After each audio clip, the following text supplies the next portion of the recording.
Welcome to GeekWire from the Postback Mobile Marketing Conference at McCaw Hall in Seattle. This is a big conference put on focusing on mobile marketing every year by Tune, the Seattle-based technology company that really specializes in this area. We're here with Peter Hamilton, the CEO of Tune. It's great to have you here, Peter. Hello, thanks for having me. So Tune is, in a nutshell, a provider of technology for marketers, app creators, ad agencies, many other players in the industry to track and analyze app downloads and usage, and also to understand what users are doing inside of apps. And it's a big area. It gives you a really interesting glimpse into the landscape for mobile marketing. And we're going to talk about that on the show. But first, I got to ask you about Moulin Rouge. Okay. So John, set this up. So you're kind of setting a high bar each year on what you do to kick off the conference. I texted Todd right after your musical performance, and I said, this is how you kick off an event. So you came on stage. I did. Explain what happened. So I've always loved Moulin Rouge, and especially the finale. That closer where everything just goes off and there's fireworks and there's streamers and crazy stuff happening, and I was like, man, it'd just be amazing to open up a show doing something like that. Plus, I really love Ewan McGregor. I'd love to play his part. So This was a way to live out that dream and also do something really special for the industry. Yeah, and we should say you're a former opera singer, so you're no slouch going up there and performing this. In fact, you moved to Seattle to sing in the opera. That is true. And actually, now, I moved to be on this stage. Actually, I came to sing for Spate Jenkins early with the Seattle Opera. So 11 years ago, this was one of the first stages I ever came on, and now Tune gets to use it for a couple of days. Back. So we're going to use it, right. I do have a question about the opera and musical performance and singing. What have you learned from the opera that you've applied to Tune or that has helped you grow the company? Well, I mean, in the performance world, it's pretty brutal, to be honest. I don't know if so are startups. So are startups in a lot of ways. And you have to be able to accept failure, accept rejection. In fact, you get a lot of that in auditions. You have to be able to push through it, persevere, to know I'm on a track, I know what I'm building, the career that I want to create, the art that I want to make, and what I think is going to make a difference. So a lot of that resilience and perseverance definitely overlaps. And then, of course, a lot of storytelling and marketing, connecting to customers. I mean, it is a form of performance. It's a form of creativity. So this just is one outlet for doing that. But my entire company is always looking for ways to surprise, delight, and connect to customers and marketers. So give us your elevator pitch. Extend on that. You've got Tune here in 2017. You're very focused on mobile marketing, but you're getting beyond the phone a little bit. One of the things you talked about on stage today was the importance of in-store analytics. In other words, understanding what users are doing on their phones in the store, how they're interacting with things. How is the world of mobile marketing changing, and how are you addressing that at Tune? That's right. Really, we see mobile as sort of a center point because it is the device that goes around with us everywhere. It's with us when we walk into a store, or when we go home, or when we go to work. So how do we use that to kind of connect to all the other marketing experiences that we might have? And of course, the user has to be open to that. Yeah. The customer has to say, hey, I want to see new things and I want to learn. And then if you have that access, you can really build all kinds of cool things around it. This has been talked about forever as it relates to mobile, the idea that location-based services, and that you can get, the famous line that you're walking by the Starbucks and you get the coupon that's sent to your phone. But that's not really happening with that much regularity. When is that going to start to take off? Are we starting to see more mobile marketing as it relates to location-based So I think services? it comes back down to measuring everything against performance. And a lot of these ideas are cool and cute, but they haven't really shown ROI. So somebody will walk by, they'll get the alert, and they won't actually go in and get the cup of coffee. Either they're annoyed, or it's not quite right place, right time, or even if it is, it's just at small scale, and it's not enough customers to really move the needle and make a major difference. So we have to start thinking a little bit more in a more scaled and more complex way to think about what are daily patterns, what are things that we know that we can add value to a customer's life every day, where we can impact and have these dialogues and these connections. And it takes some deep thought to get into those things. We already can provide, this sort of messaging on a beacon, or someone comes into a geofence, and we can do a lot of things with that. But we really have to measure what's happening first, and look at things like in-store analytics and understand, what is the connection between their phone and this in-store experience, and then we can start to build out some real campaigns. So Snapchat made a big bet on this, buying a Seattle company here recently, Placed, for about $200 million. Snapchat's an interesting company. I'd love to just get your perspective on that, because as they went public, the stock has now fallen back because there's a lot of doubt on whether they can monetize. You guys are the experts on mobile monetization. What is Snapchat's path to having a successful revenue-generating business? What would you advise them to do? What's on their horizon, do you think? Well, first of all, I have to say I love Snap, I love Placed, and I think it's an early bet, but I think something that is going to help develop location marketing and how we think about it. When it comes to how Snap is going to succeed, just as a company and with their customers, really with users, right, with people, I'm more concerned about growing the user base and making that really, really strong, and seeing that continue to have, the right kind of users coming on board that use it a lot, so that you can engage them and monetize them with advertising. I honestly am not worried about them monetizing their users. I think that was a big worry with Facebook when they were at a similar time frame. At that point, Facebook didn't have the user growth problem. We still had that exponential increase happening, and look, it worked out. Okay, Facebook figured out how to do some monetization. So I think Evan's being pretty smart, not going too far too fast, staying focused on the fundamentals of our user base and the value that we provide and the connections in this messaging world. And I think that if they can continue to solve that and see growth from that, that will lead to success.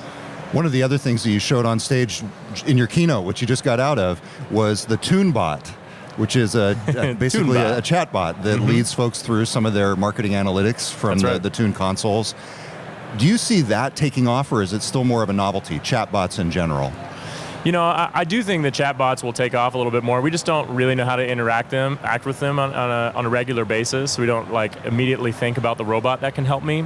So there has to be more cues and things to sort of that hit me automatically, where I can set up, okay, TuneBot, I want you to tell me things on a regular basis. Oh, you gave me that information. I wonder about this, right? So there has to be, everything in the future of technology is not going to be me asking for things. It's going to be stuff coming to me, right? And I'm going to make some decisions based off of that where I want to dig in further. So we're building in some of those hooks and schedulers and all of those kinds of things into TuneBot. But I kind of think about it, when you look at Alexa and Echo and how we've started to interface with those devices, I actually think those are more difficult with speech in a lot of ways, to get specific about the exact thing that I'm looking for. And that's the cool thing about chatbots, especially when you're thinking about an industry like ours, where I need to ask, what was the return on ad spend for this partner under this campaign over this period of time? Answer, right? A chatbot, I think, is really, really usable for that. Do you see that happening primarily through Slack, third-party apps, chatbots, Facebook Messenger, or do you see that being natively integrated into things like your console? I do think messaging apps are going to pull most of that together. If that's the stream, the flow that I'm living in, then why would I move outside of it to talk to a service or talk to a retailer or whoever it might be? I do think that those things will combine. Okay. We are live at Postback, the mobile marketing conference produced every year by Tune, the Seattle company that focuses on technology for marketers and mobile app makers. We are speaking with Peter Hamilton. He is the CEO of Tune. We're going to take a break on the radio. We'll be right back with more on GeekWire on Kyra Radio 97.3 FM. If you want to hear our full conversation with Peter Hamilton, just go to GeekWire and look for the podcast icon in the upper right-hand corner. We will be right back on GeekWire. All right, welcome back to GeekWire from GeekWire.com in Seattle. I'm Todd Bishop. And I'm John Cook. We are here at Postback, the mobile marketing conference put on by Tune every year. And Tune CEO Peter Hamilton was nice enough to join us, fresh off the stage, not just from a keynote, but also from an epic Moulin Rouge performance. Whew, I made it. Peter, what were some of the lyrics in that song? I wrote one down. Yeah. Well, it started with, always knew these clicks were fake. That's right. Like these installs never even came. Yeah. It's interesting. I love how the keynote, the performance set you up for the rest of the keynote, because one of the things you talked about was some new fraud prevention technologies that you're rolling out. How important is that issue? Well, it's a massive issue for marketers that are trying to figure out what is the value or performance of the things that I'm buying. They need to be able to trust partners. They need to be able to quickly make decisions on this. And just to explain this for folks, the idea is they want to know who's installing their apps, what users are doing in those apps, and why. And it's the attribution that matters. And if the attribution isn't clear, or if the attribution is fraudulent, then it's a problem, and that's what you're trying to solve. Yeah, if it looks like I got an install, but it was a botnet, or it was an install that was already organic that I would have had anyway, that someone else claimed, right? Then I'm paying money for things that I shouldn't be paying money for, and marketing's not being judged on performance. Yeah. One other big technology trend I wanted to ask about, you also touched on this in your keynote, mobile is going beyond the phone, not just to the store, as we talked about earlier, but also to televisions, Apple TV, Fire TV. Amazon had an experiment where they tried to have folks from the Fire TV interface actually order items, and it hasn't really taken off yet. What role do you see TV in particular playing in the world of commerce going forward? I really see TV as a second screen, just like I see desktop at this point. So being able to be entertained and look for the content that I'm trying to find and be able to see it in this sort of entertainment viewing style experience. Certainly there will be some surfing that we can do in that entertainment experience, but the more that we're sort of connecting that to what's happening in my handheld device, I think really the more effective it's going to be. So, Apple TV and Chromecast make me excited because, they are provided by manufacturers that create phones and devices that can make the interplay between them a little bit more seamless. Okay. Let's talk about Tune as a company. How many people are you up to now? We're almost 400, yeah. And for people who may not know this, it was started originally by two twins, Lucas and Lee Brown. Yep, identical. Identical twins. I cannot tell them apart. Can you? Can you tell them I apart? always struggle with twins. twins. The thing is sometimes they switch their beards and then they switch their haircut. And I'm like, guys, come on, you don't have to do that. They have embarked on a fascinating experiment involving Alaska. Can you explain this story to people who aren't familiar with it? So, really the way this started is Lee, one of the twins, just fell in love with Alaska. I mean, he spent some time up there, and he fell in love with the adventure that it brings, the wide open spaces, the opportunity, and he also saw what is really a pretty sad economic situation. And so he was thinking about how can we, I work in an internet business. I don't have to be in a big city. How can we start to explore ways to integrate a life that is filled with these adventure and filled with this, this great expanse of the outdoors, and also allows me to connect into technology to build things, create things. Lee is one of our leaders of our R&D department today, and he's cranking out 9-10 hours of code still a day, and he's doing it in Alaska, and half the time he's doing it in a tent.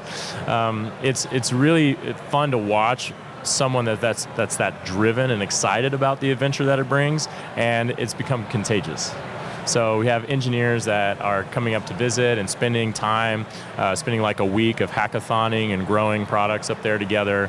And then a couple of weeks ago, we had a larger scale event where we brought up a lot of folks from the company over the 4th of July week. And we really got to share some of this vision with them. Yeah, I think I saw photos of you on a paddleboard or something out in glacial-fed waters. Yeah. I'm curious just in it almost seems like a private lake because there's no one really? there. Yeah. It's insane. I'm interested about how you adapt the culture of the company with one of the leaders in Alaska and a lot of the bulk of the company in Seattle. What has that done to the culture of the company? How do you bring people together around this kind of a bizarre idea? Yeah, I think you've got to have accountability with each other, and so that piece can't be broken. But outside of that, we just want to show people we're open. We're open to exploring and thinking more. We've increased our work from home policies with engineers to start exploring more with that. We actually started with okay, you can do 1 day a week. Let's see what happens to productivity. Okay, now you're allowed to do 2 days a week, right? And we wanted to see what really impacts, our productivity on sprints and delivery dates and all those kinds of things. And it turns out, engineers need peace and quiet. They need time to set themselves and stay focused on a product. And integrating this a beautiful place or a home environment or something else actually can be extremely valuable and productive. So you're in the mobile app business. What's on your phone? What are the apps that you're using the most right now? Oh man, so I travel a lot. So I'm using lots of travel apps. I'm definitely using Delta and definitely using Uber and using all those kinds of things. I'm playing a new dice game That's pretty cool. What is it for our listeners and let me show it to watchers out there? This is actually a longtime Tune customer that has joined up with some other folks to make Dice Smash. Dice Smash. Okay. Yeah, so it's sort of a connect dice across, and it's got a lot of fun little quirky things that happen in it. The opening page says "Super Happy Fun Time," so that's great. Nice. It's gotta well, be. As you look at Tune and look ahead to the year ahead in 2017, think about your culture and what's going on in the marketplace in particular. What's top of your agenda right now as the CEO of Tune, Peter Hamilton? Well, we've gotten to a size and scale now that you have to think about, like, who's going to be your most important customer. How are you going to think about growth of the company, both from a financial perspective and from a human perspective, and what's that going to lead to? In the first place, when we talk about customer, certainly we're working with more and more enterprise customers. And that means that we have to go much deeper into organizations. We have to connect more features and more pieces of technology together for those organizations, rather than spreading ourselves out across just a large number of companies. Our focus is to go deep and to get really connected to our customer. So that's definitely a target for us. When it comes to financial success, I care most about predictability. Obviously, that's better for customers also, if they can predict what their bill is going to be on a monthly basis, and they can understand how that's going to change over time. But it's also really valuable for us as a company as we start thinking toward maybe moving into a public offering, or moving into something that I'm going to have to report on these numbers every quarter and make damn sure that we're going to land them. So that's going to be a big focus for us. So, IPO in the cards, acquisition in the cards. Yeah, we just had the example of Redfin. No, they're all in the cards. Yes. I mean, that's the reality, right? Yeah. As an entrepreneur or CEO, especially at a company this size, you have to keep your options open. You have to be available. But in the meantime, you got to build a great business. You got to be profitable. Peter Hamilton, the CEO of Tune, thank you very much for joining us. Thank you. And have fun at Postback. I'm going to, I promise. All right.